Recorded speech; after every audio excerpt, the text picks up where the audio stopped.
Gunung Krakatau Purba, yang juga dikenal sebagai Gunung Batuara, memiliki sejarah erupsi yang mengesankan.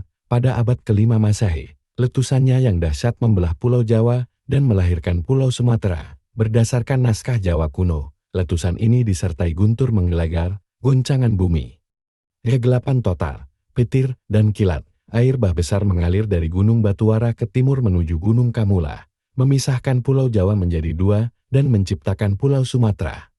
Gunung Krakatau Purba memiliki ketinggian lebih dari 2.000 meter di atas permukaan laut dan lingkaran pantai seluas 11 km. Letusannya berlangsung selama sekitar 10 hari dan memuntahkan material erupsi hingga 1 juta ton per detik. Dampaknya tidak hanya lokal. Peristiwa ini diyakini terkait dengan perubahan besar di Eropa selama abad ke-6 dan ke-7 Masehi.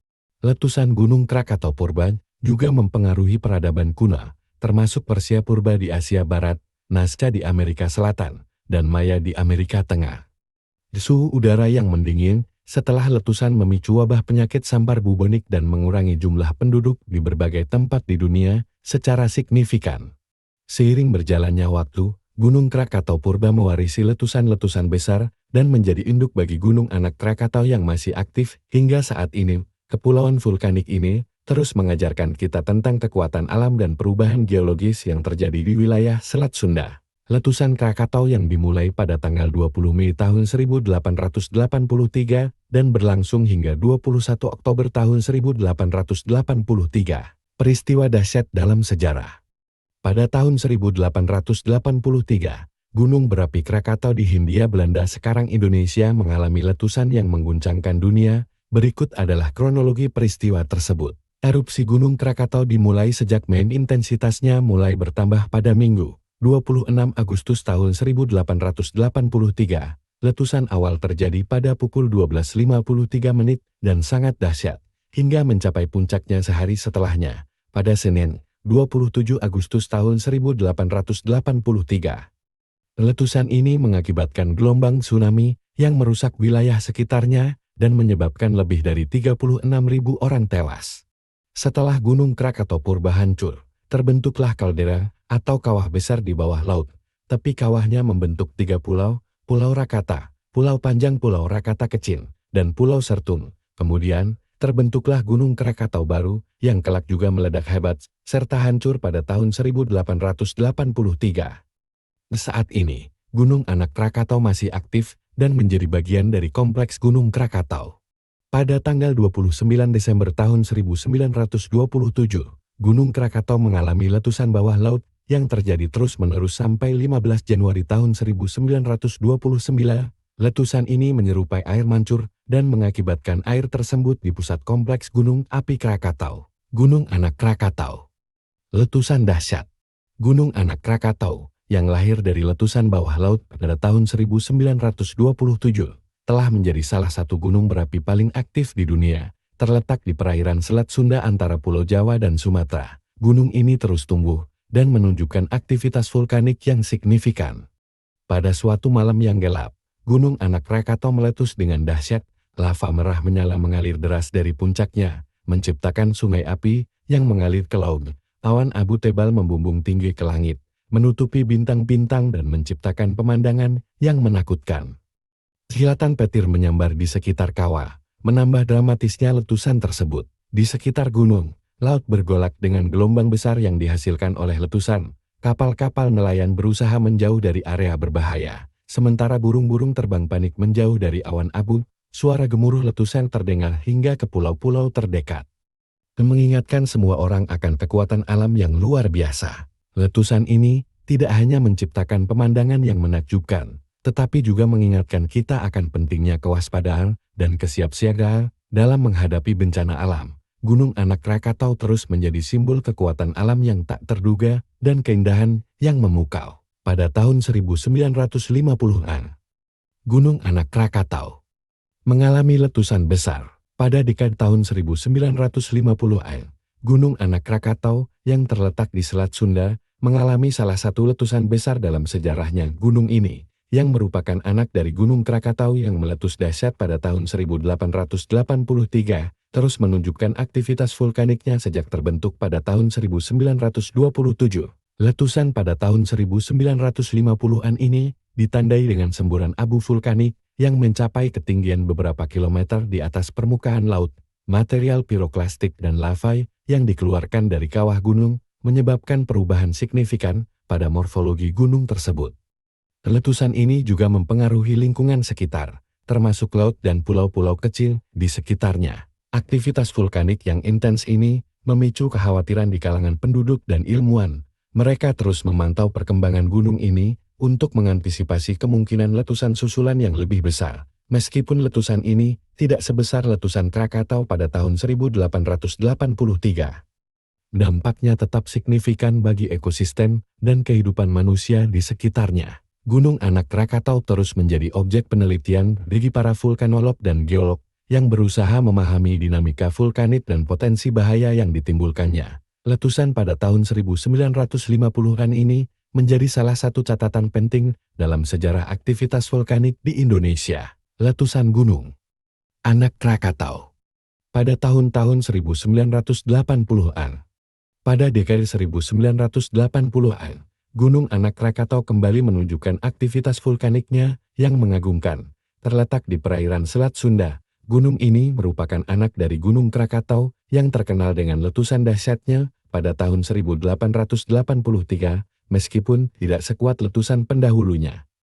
Letusan Gunung Anak Krakatau pada tahun 1980-an tetap menciptakan pemandangan yang menakjubkan dan memukau banyak orang. Selama periode ini, Gunung Anak Krakatau mengalami beberapa kali erupsi yang menghasilkan kolom abu vulkanik tinggi dan aliran lava yang mengalir ke laut. Setiap letusan menciptakan pemandangan spektakuler dengan langit yang berubah warna menjadi oranye dan merah saat matahari terbenam.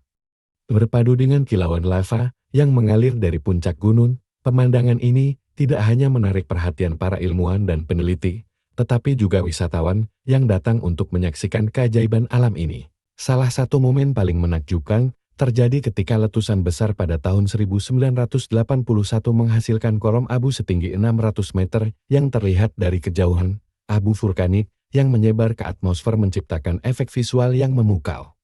Dengan partikel-partikel kecil yang memantulkan cahaya matahari dan menciptakan pelangi vulkanik yang jarang terlihat, fenomena ini menjadi daya tarik tersendiri bagi para fotografer dan pecinta alam. Selain pemandangan yang menakjubkan, letusan Gunung Anak Krakatau pada tahun 1980-an juga memberikan pelajaran berharga tentang kekuatan alam dan pentingnya kesiapsiagaan bencana. Meskipun letusan ini tidak menyebabkan kerusakan besar seperti letusan tahun 1883, tetap penting bagi masyarakat sekitar untuk selalu waspada dan siap menghadapi kemungkinan erupsi di masa depan. Gunung Anak Krakatau terus menjadi simbol kekuatan alam yang luar biasa dan keindahan yang menakjubkan. Letusan-letusan pada tahun 1980-an menjadi bagian dari sejarah panjang gunung ini, mengingatkan kita akan keajaiban alam yang selalu ada di sekitar kita. Pada tahun 2000-an, Gunung Anak Krakatau kembali menunjukkan aktivitas vulkaniknya. Pada dekade tahun 2000-an, Gunung Anak Krakatau yang terletak di Selat Sunda kembali menunjukkan aktivitas vulkaniknya yang signifikan. Gunung ini yang merupakan anak dari Gunung Krakatau yang meletus dahsyat pada tahun 1883, terus mengalami pertumbuhan dan erupsi sejak kemunculannya pada tahun 1927. Selama periode ini, aktivitas vulkanik Gunung Anak Krakatau ditandai dengan letusan-letusan yang terjadi hampir setiap hari antara tahun 1992 hingga 2001. Letusan-letusan ini menyebabkan peningkatan tinggi dan volume gunung secara signifikan. Pada tahun 2000, volume tubuh Gunung Anak Krakatau mencapai 5,52 km kubik. Aktivitas vulkanik ini tidak hanya menghasilkan abu vulkanik dan lava, tetapi juga memperluas wilayah daratan di sekitar gunung. Erupsi-erupsi yang terjadi pada dekade ini umumnya bersifat eksplosif dan efusif, menghasilkan kolom abu yang tinggi dan aliran lava yang mengalir ke laut. Aktivitas ini terus dipantau oleh Pusat Vulkanologi dan Mitigasi Bencana Geologi PVMBG untuk mengantisipasi potensi bahaya bagi masyarakat sekitar dan pelayaran di Selat Sunda. Letusan Gunung Anak Krakatau pada tahun-tahun 2018, letusan Gunung Anak Krakatau pada 22 Desember tahun 2018 adalah salah satu peristiwa vulkanik paling signifikan dalam sejarah modern. Gunung ini, yang terletak di Selat Sunda antara Pulau Jawa dan Sumatera, mengalami erupsi yang memicu tsunami dahsyat, menyebabkan kerusakan besar dan korban jiwa yang signifikan. Pada hari itu, sekitar pukul 17.22 WIB, Gunung Anak Krakatau meletus dengan kolom abu yang mencapai ketinggian sekitar 1.500 meter di atas puncak gunung. Letusan ini bukan hanya disebabkan oleh aktivitas vulkanik biasa, tetapi juga dipicu oleh longsor besar yang menyebabkan sebagian besar tubuh gunung runtuh ke laut. Akibatnya, tsunami yang dihasilkan menghantam pesisir Banten dan Lampung, menewaskan lebih dari 400 orang dan melukai ribuan lainnya. Letusan ini juga mengubah bentuk fisik Gunung Anak Krakatau secara drastis. Tinggi gunung berkurang lebih dari 2/3, dari sekitar 338 meter menjadi hanya 110 meter di atas permukaan laut. Perubahan ini menunjukkan betapa dahsyatnya kekuatan alam yang terlibat dalam peristiwa tersebut. Dampak dari letusan ini tidak hanya dirasakan secara lokal, tetapi juga menarik perhatian global. Para ilmuwan dari berbagai negara bekerja sama untuk mempelajari fenomena ini, dengan tujuan memahami lebih baik mekanisme di balik letusan dan longsor yang memicu tsunami. Penelitian ini penting untuk meningkatkan kesiapsiagaan dan mitigasi bencana di masa depan. Letusan Gunung Anak Krakatau pada tahun 2018 mengingatkan kita akan kekuatan alam yang luar biasa dan pentingnya kesiapsiagaan dalam menghadapi bencana alam. Peristiwa ini akan terus dikenang sebagai salah satu letusan vulkanik paling signifikan dalam sejarah modern. Snorkeling dan diving. Perairan sekitar Kepulauan Krakatau, seperti di Lagun Cepri dan Pulau Rakata, memiliki keindahan bawah laut yang menakjubkan dengan terumbu karang, anemon, bintang laut, dan berbagai jenis ikan. Pulau Sebesi. Pulau ini adalah salah satu tempat terbaik untuk menikmati pemandangan Gunung Anak Krakatau. Kamu juga bisa berkemah dan menikmati keindahan alam di sini. Pulau Umang-Umang dan Pulau Sebuku. Kedua pulau ini menawarkan pantai yang indah dan spot snorkeling yang menawan.